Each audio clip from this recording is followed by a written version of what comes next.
Alright, hey there guys, this is Eddy here, and I'll be commentating my first sub 18 speedrun on the first column. Alright, so first level is pretty standard, and now this is this little trick here. I'd like to commentate something about it. When I was watching the AGDQ and I saw Eddy pulling this off first try, I was like, what? And he barely tackled or anything, so it's like he gets it consistently or something. I was pretty impressed. Okay, nothing really surprising here. It's just a regular episode 0 run. Average finish time tends to be about 47 seconds, so this was a bit slower than average, but more or less normal. Then I believe I changed this route over here compared to the one that Eddy is using, the top part, although I think it's a bit faster this way. You do a double jump, but it's actually on those the tiles with the highest slope, so it's actually fairly simple to do a double jump. No, not really a risk. You will often see me in the levels that have bottlenecks. It's more important to get the level transitioning perfectly rather than start running immediately, because it doesn't really matter, because you're gonna have to wait for the bottleneck.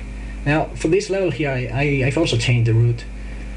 I don't remember which one Eddy and Micro Henry used, but as far as I remember, it's not this route. This is the proper speedrun route, actually, by the way, and it's not any risk, so I don't know why they didn't use it. Okay, a bit of time lost there in that top block. So up to this point, no really any huge mistake. It's small mistakes, but that's to be expected. 2:20 average time, more or less, to finish this episode. So up to this point, everything is more or less standard.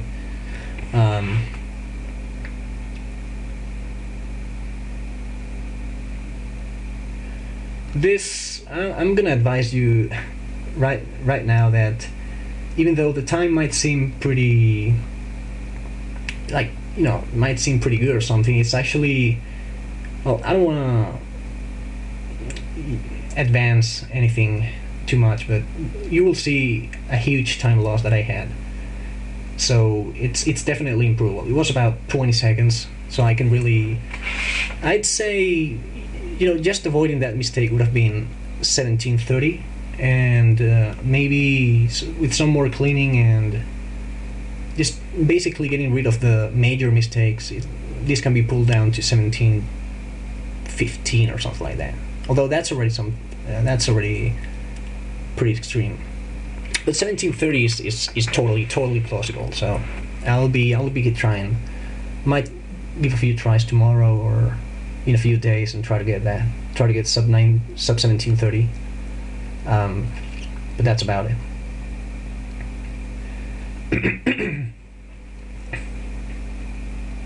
Okay, not much to say about this level. Just trying to be careful with the chimney, because as you know, you don't want to get smashed, especially in that beginning chimney.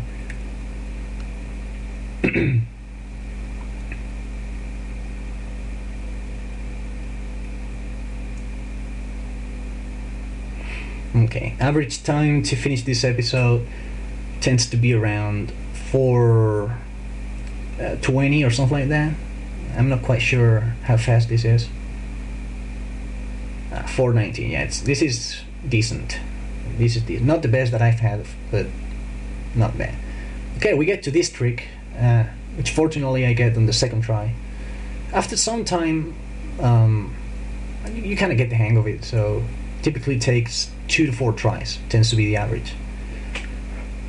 I don't think I've ever done first try, because like in the first try you have to set yourself properly, so it barely ever works.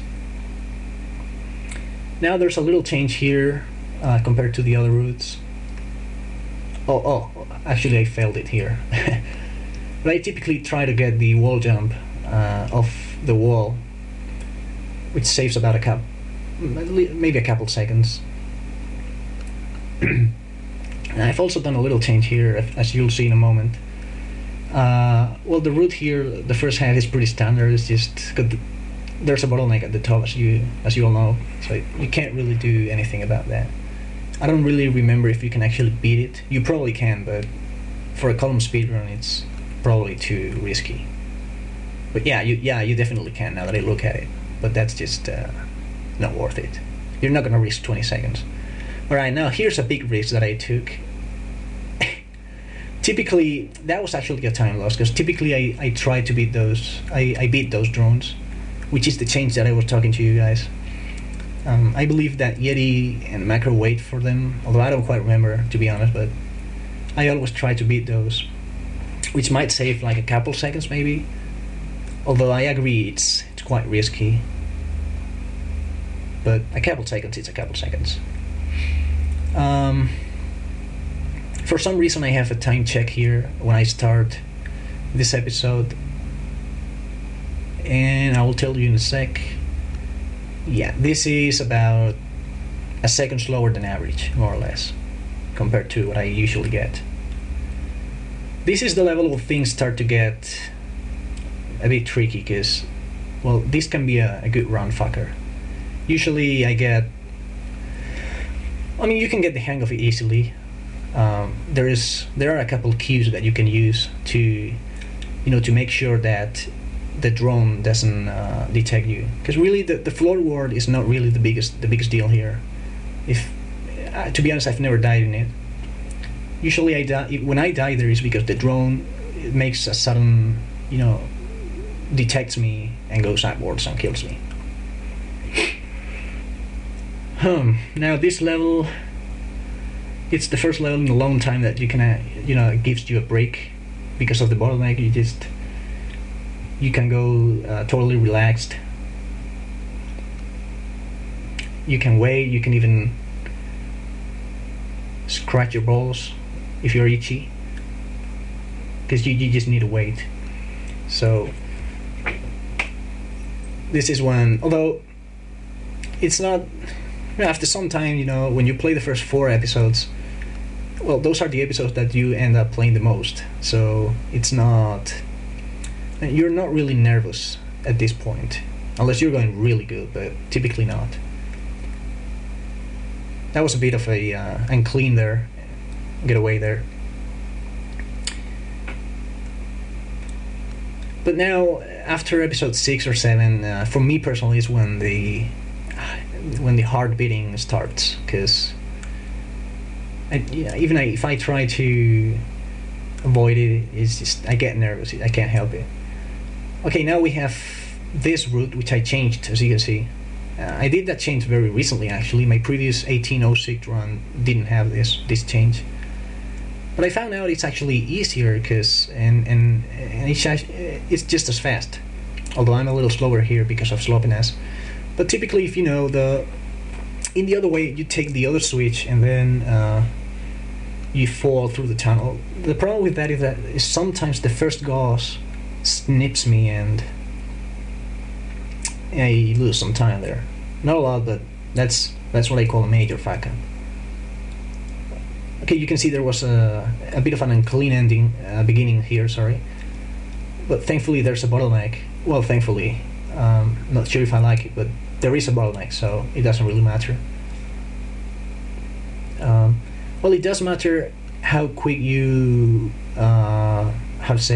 you activate the trapdoors, because you might be able to beat a drone loop and basically make the bottleneck much faster.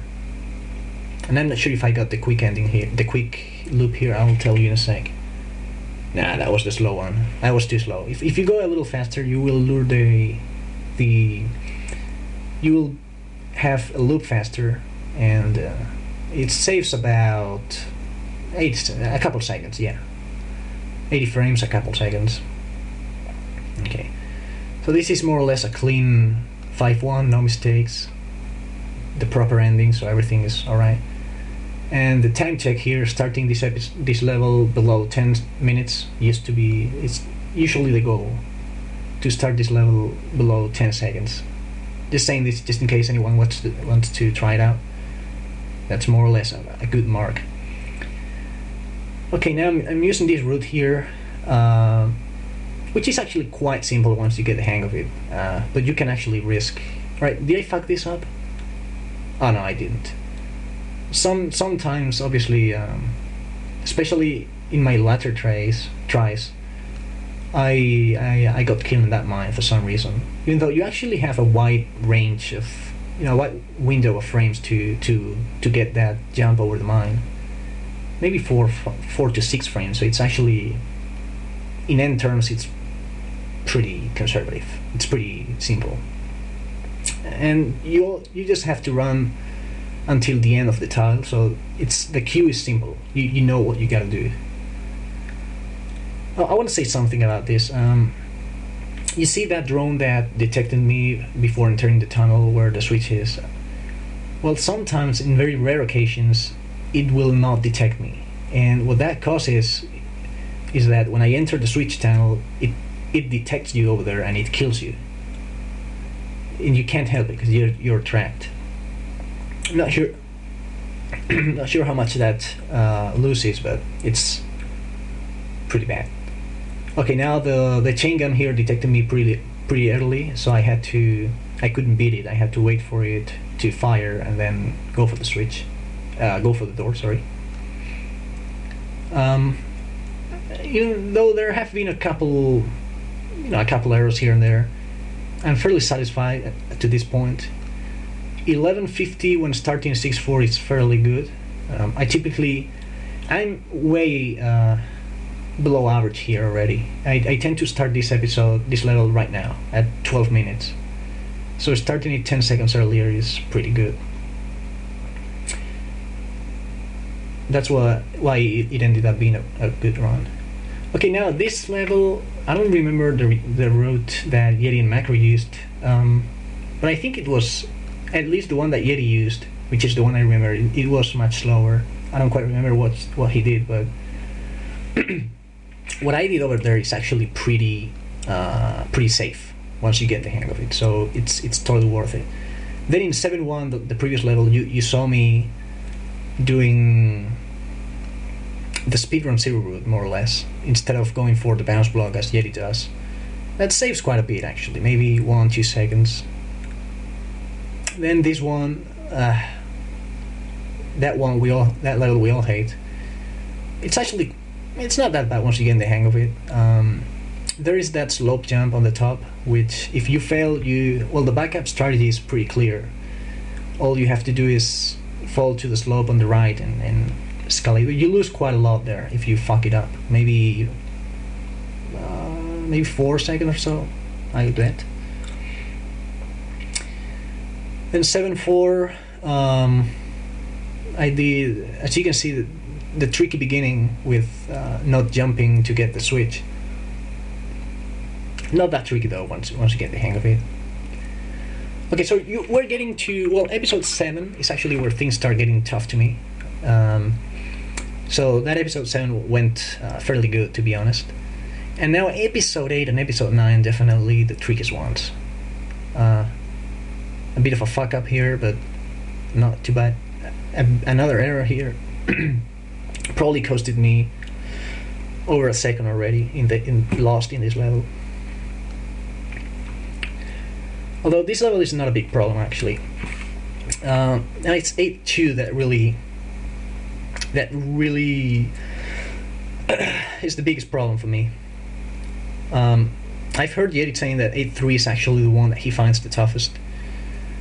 And to be honest, I know it won't seem like so. Oh, there's a little fuck up here, I think. Yeah.